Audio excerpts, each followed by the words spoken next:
We're going to go to line number 2. We're joined by Liberal MP for Labrador, Yvonne Jones. She's stepped out of the House of Commons to call us specifically. So, Ms. Jones, thank you for this. We greatly appreciate it. And golly, what's on your mind?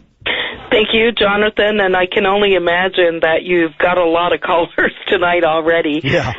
Obviously, I'm calling on a couple of issues, but I'd like to start with some comments around the Auditor General's report that came out today regarding the paving contract in Labrador and the payout to Humber Valley Resort.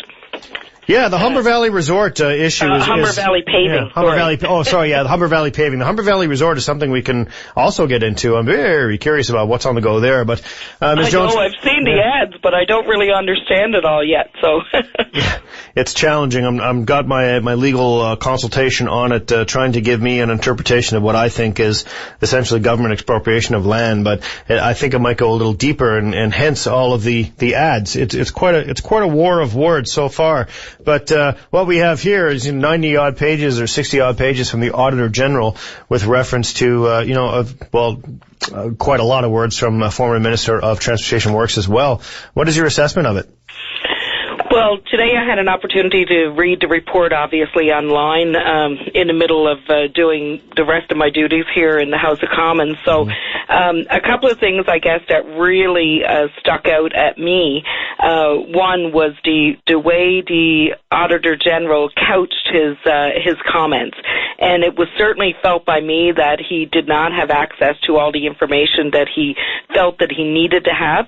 And there's a lot to this story that hasn't yet been told. And I just remember back to my days in the House of Assembly, first when the issue around Eastern Health came up and the faulty hormone testing. And for days and days in the House of Assembly, I, along with many of my colleagues, raised that issue to the government. We were pushing it at all different angles. Finally, there was enough information that came to light that it had to go through a public inquiry. Sure. Once it went through the public inquiry, not only did we discover how information had been covered up inside of the government, how it had been covered up through successive ministers in the department, but we also found out that this information would have been critical to patients in the province, critical to fixing many of the problems that was going on at Eastern Health, and to building a more accountable, responsible service to people in the province. And I think we've seen that a lot in Eastern Health in retrospect. Since this report, we've seen a lot of changes in how work was being done in labs, how accreditation was done, the level of accountability that the healthcare system had to the patient and to the people of the province. And I know that this particular contract is not about saving lives, but it is about good governance. And what I'm looking at in this Auditor General's report is telling me that there was not good governance, there was not good governance practices, and that there was a violent abuse of taxpayers' money. It was decisions that were made very hastily in a short period of time without even evaluating what the consequence was going to be to the people of the province and to government in general. And nothing on paper except for the actual contract, which it was, I haven't seen, but it seems to me that if you look at the timing, point 12 on page 4, the process to consider, evaluate, decide, draft, and execute. Yeah, but that takes weeks normally in government. Absolutely. The mutual termination of the contract related to Project 1-12 occurred within a period of approximately 7.5 hours. Point 12, Yvonne, there was no documentation prepared on March 13th, 2014 to support the decision to terminate the contract between HVP and the department related to that particular project. Since when does a minister do anything without any sort of paperwork? Yvonne Jones, you can certainly answer that question. They don't. It doesn't happen. This is a government that when they wanted to hide information from the public, they stopped using briefing books in the House of Assembly. This is the same government that when they didn't want to disclose information to the public, they brought in Bill 29 so they could hide behind it. So the fact that now that there's a directive from a minister in that government saying we don't want any paperwork and we don't want anything written down leads me to believe that, yes, there was things being hidden here. It leads one to start thinking that there's some kind of corruption going on inside. But, we can't prove those things. We draw the assessment based on what we know.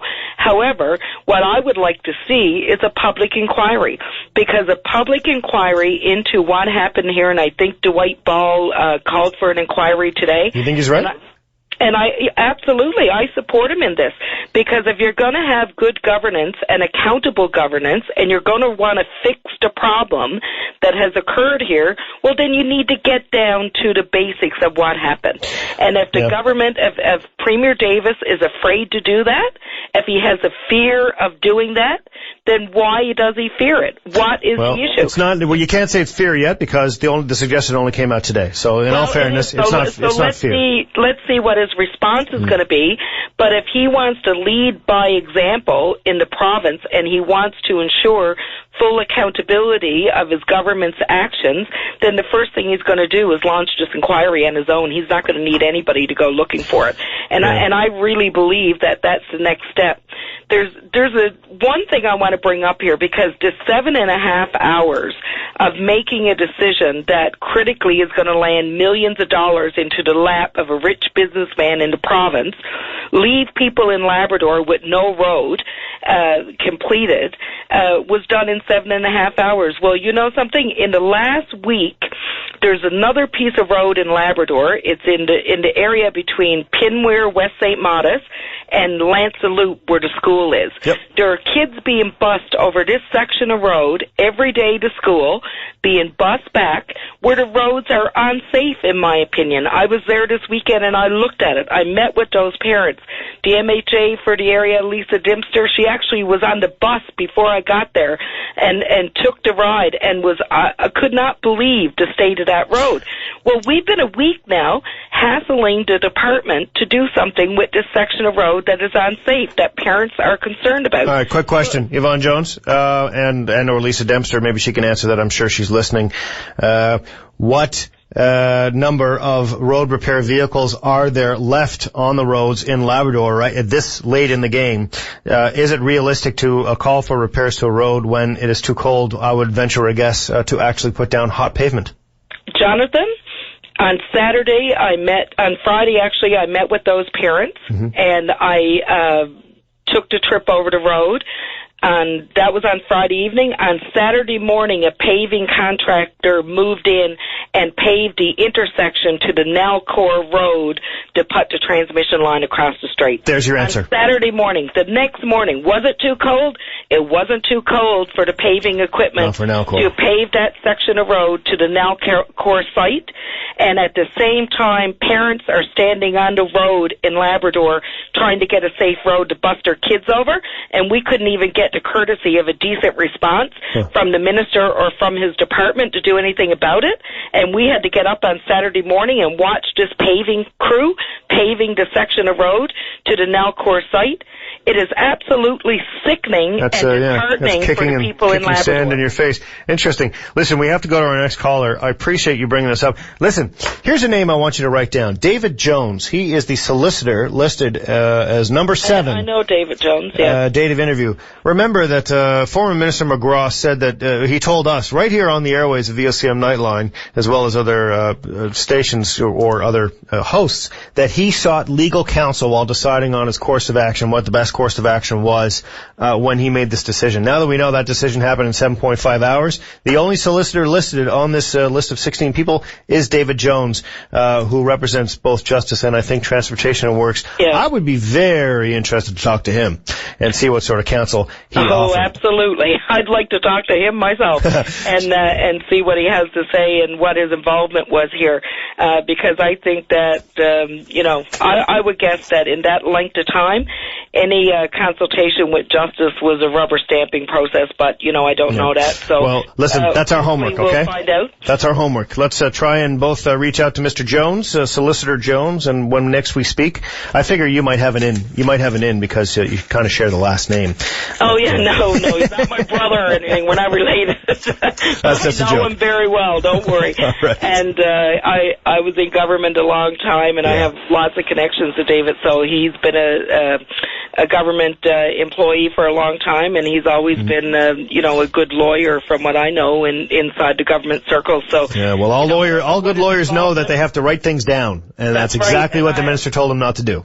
And I don't know what his involvement was here, but what I do know is that this all stinks, and it's up to the premier, the new premier of the province, to lead by example and to ensure that there is an inquiry into this and they get to the bottom of it and that there's full accountability to the people of the province, not only in how decisions are made, but how their money is spent as well.